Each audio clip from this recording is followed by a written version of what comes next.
আসসালামু আলাইকুম। Hello everyone, কী অবস্থা? সবাই কেমন আছো? আল্লাহর রহমতে আমি অনেক ভালো আছি।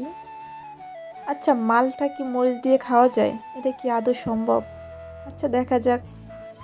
ছিঁড়ে নিলাম আমাদের গাছ থেকে একটা মালটা। তারপরে তো বাসায় গেলাম, বাসায় যেইয়া এটা ভালোভাবে ছিলাইলাম। ছিলতে আছি, দেখতেছেন।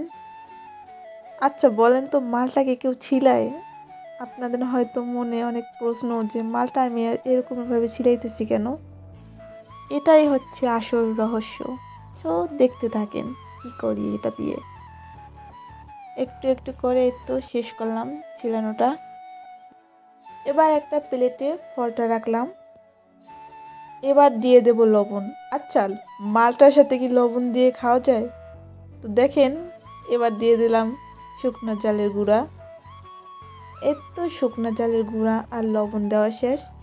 এবার ট্রাই করব, দেখি খাওয়া যায় কি খাওয়া যায় না।